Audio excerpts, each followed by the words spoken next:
If you are a UK homeowner and you're about to spend thousands on a new mini split air conditioner, you're probably completely overwhelmed by all the different brands. My name's Joseph from Electrum Electrical, and after installing and servicing hundreds of these systems, I know exactly which units will actually last 15 years and which ones are a waste of your money. In this video, I'm going to tell you exactly what you need to know without extra useless information, and I'll be giving you an easy to read spreadsheet at the end of this video with all of the air conditioning units mentioned, all of their efficiency numbers, all of their sizes and budget ratings in one image, so that it's easy for you to visualize which air conditioning unit is right for you.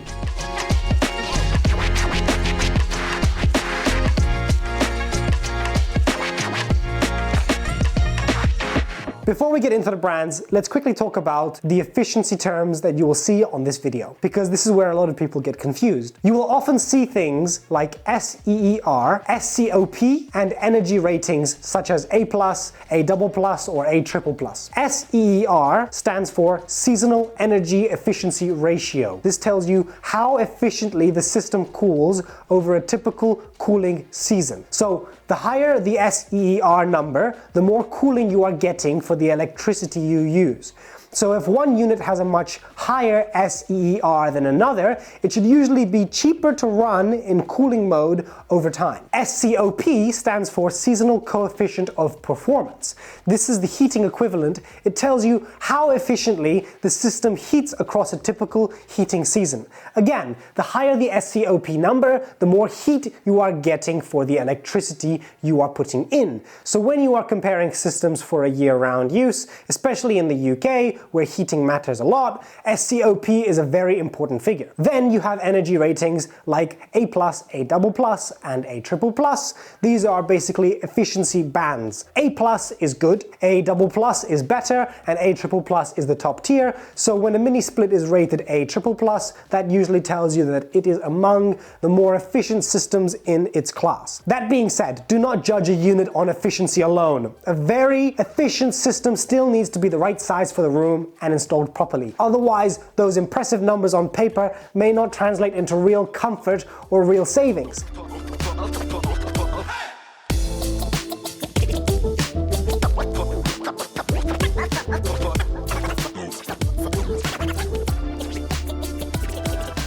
So let's start with Daikin, because this is one of the safest premium names in the mini split market. Daikin has built a reputation around strong build quality, good performance, and a product range that makes sense for different types of buyers. And that matters because some brands look impressive at the very top end, but feel less convincing once you move down the range. At the premium end, the standard model is the Prefera. This is the range for buyers who want a more refined system, not just basic cooling. It offers very high seasonal efficiency with SEER figures up to 8.65 and SCOP up to 5.1. That means it is one of the strongest performers in both cooling and heating efficiency. It can reach A++ ratings in cooling and heating, which puts it firmly in the premium category. In terms of output, the Prefera range covers smaller room sizes right up to large spaces. The models going as high as around 7.1 kilowatts of cooling and 8.2 kilowatts of heating. Design-wise, it is a clean, white, wall-mounted unit, but what makes it feel premium is not just the look. It's the airflow control, the quieter operation, and more advanced air cleaning features. So this is really the Daikin range for people who care about comfort and quality as much as efficiency. Then you have Comfora, which is more compact and more discreet. This is the model that makes sense for buyers who want a small indoor unit, a cleaner fit in tighter spaces, or more practical option without leaving the Daikin ecosystem. A good example is the FTXP25N, which gives you 2.5 kilowatts of cooling and 3 kilowatts of heating with a SEER of 7.2 and an SCOP of 4.61. The wider Comfora range goes from around 2 kilowatts up to 7.1 kilowatts in cooling and up to 8.2 kilowatts in heating. So the Comfora still gives you solid performance, but in a more compact and slightly less premium package than the Prefera. Overall, Daikin sits in a very strong position if you want a dependable premium brand with broad appeal, excellent reputation, and one of the safest all-round choices in mini splits. Daikin deserves to be near the top of your shortlist.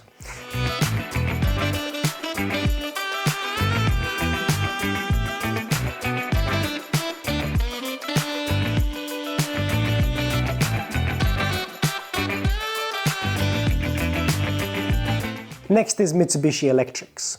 For a lot of buyers, this is the brand that sets the benchmark in premium mini splits. Mitsubishi Electric has a very strong reputation for build quality, efficiency, and overall refinement. It is one of those brands that constantly comes up when people want something near the top of the market. And once you look at the range, it is easy to see why. The brand manages to cover both high-end design-led systems and more underestimated mainstream options without feeling like it drops too far in quality.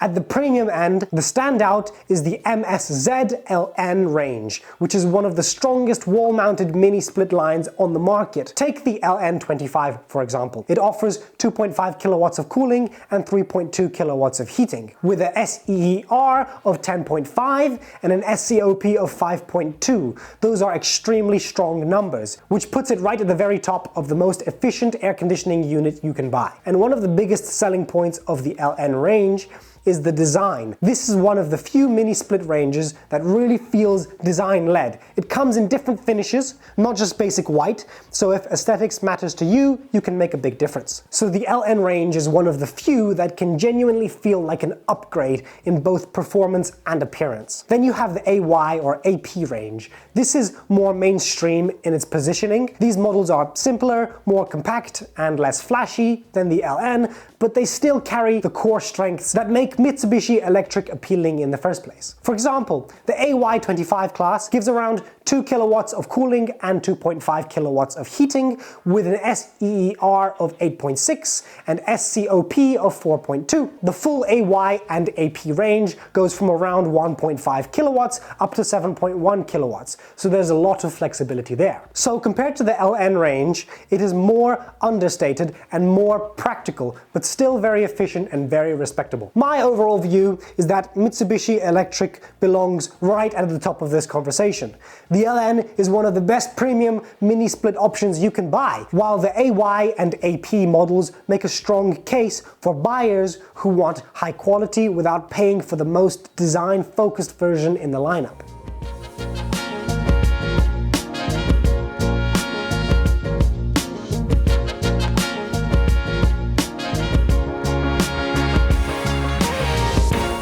Now let's look at Mitsubishi Heavy Industries, because this is where a lot of buyers get confused. Mitsubishi Electrics and Mitsubishi Heavy Industries are not the same company, and when people mix them together, they can miss a brand that is actually very strong in its own right. In fact, it has a very solid engineering reputation, and many people see it as one of the most underrated names in mini splits. At the premium end, the standard is the ZSX type range. A good example is the SRK25 ZSX. This is a serious high-performance unit. It offers about 2.5 kilowatts of cooling with an SEER of 9.6 and an SCOP of 5.2. Again, those are premium level numbers, and it also sits in a triple plus category. In terms of design, it has a smoother, more premium profile than the entry-level units, and depending on the market, some versions come in multiple finishes. This is a premium system for buyers who care most about engineering, comfort, and long-term confidence. Then you have the ZTL type range, which is more practical and more straightforward. A good example is the SRK20 ZTL. This gives around 2 kilowatts of cooling and 2.5 kilowatts of heating, with an SEER of 6.9 and SCOP of 4.3. So compared to the ZSX, it is clearly a more basic unit, but still a respectable one. Overall, Mitsubishi Heavy Industries deserves serious attention. It may not have the same mainstream profile as Daikin or Mitsubishi Electric, but in terms of real product quality, it comes out very well, especially for buyers who value substance over image.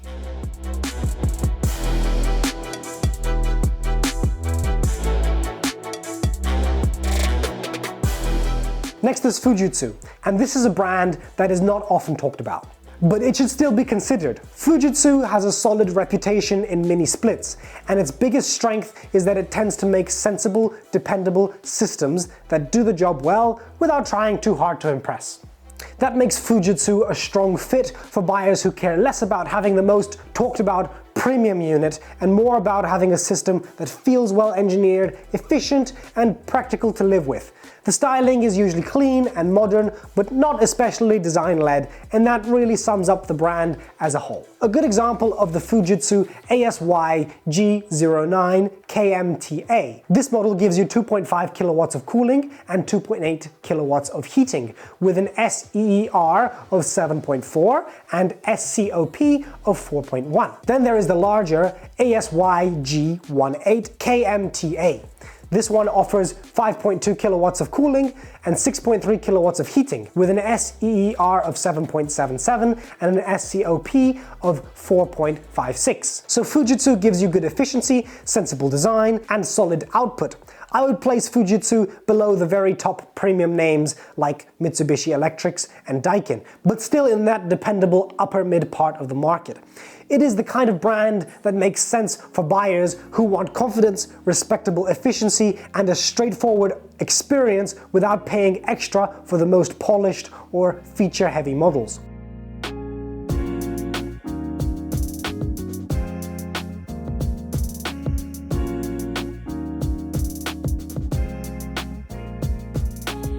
Finally, let's talk about Midea, because this is the brand which I have seen that is usually strongest on value. Midea is not typically the name people put in the very top of the premium mini-split market, but that does not automatically make it a weak option. What it usually offers is a more competitive mix of features, efficiency, and pricing, which can make it attractive for buyers who want strong paper specs without stepping all the way up to the price level of the premium Japanese brands. One interesting model is the Midea Breezeless E. This unit is known for its softer airflow concept, which is designed to reduce that direct blast of cold air that some people do not like. The 09 model gives around 2.79 kilowatts of cooling and 2.93 kilowatts of heating, with an SEER of 7.6 and an SCOP of 4.1. Another option is the Midea AG Extreme Save, which is more of a value-focused wall unit. The 12 model gives around 3.51 kilowatts of cooling and 3.8 kilowatts of heating, with an SEER of 7.0 and an SOCP of 4.2. So on paper, the efficiency is competitive and the feature lists are often generous for the money. The trade-off is that this brand might not last as long as the other brands like Daikin or Mitsubishi Electric or Mitsubishi Heavy Industries. So if we step back and look at the market, a picture starts to form. At the premium end, the standout names are Mitsubishi Electric, Daikin, and Mitsubishi Heavy Industries. These are the brands that feel strongest when you look at the top-tier mini-split systems. If your priority is premium build quality, strong seasonal efficiency, refined comfort, and long-term confidence, this is where I would first focus. And within that group, the headline models are the Mitsubishi Electrics MSZ-LN, the Daikin Perfura, and the Mitsubishi Heavy Industries ZSX range. Those are the systems that really represent the premium end of this market. They combine high seasonal efficiency, stronger premium features, better airflow control, and a more upmarket overall feel. Just below that, but still very strong, are models like Daikin, Perfura, and the Mitsubishi Electric's AY or AP range. These make a lot of sense for buyers who still want a high quality premium from a trusted brand, but do not need the most premium styling or the most feature heavy option. Fujitsu sits in that dependable upper mid space. It may not feel quite as premium or design-led as the very top names, but it still offers a sensible package for buyers who want solid engineering without paying extra for polish. Then there is Midea, which is the value-focused option. If your budget matters more and you want strong features and competitive efficiency for the money, Midea becomes easier to justify. So the answer is not just which brand is best, it is which brand is best for your priorities. If you want premium quality, I would personally start with Mitsubishi Electric, Daikin, and Mitsubishi Heavy Industries. If you want something a bit more compact or a bit more cost-conscious, but still from a strong brand, then Daikin, Perfura, Mitsubishi Electric's AY or AP, and Fujitsu KMTA models are still all worth a serious look. And if budget matters most and you want strong specs, the modern features without paying premium brand money, then Midea becomes a much more interesting option. Look at the actual model, the efficiency numbers, the size of the indoor unit, the power output, the design, and make sure it's properly sized for the room. then make sure the installation is done well, because even the best system can disappoint if the sizing is wrong or the installation is poor. If this video helped you narrow down the right mini split brand for your home, subscribe to the channel and like the video.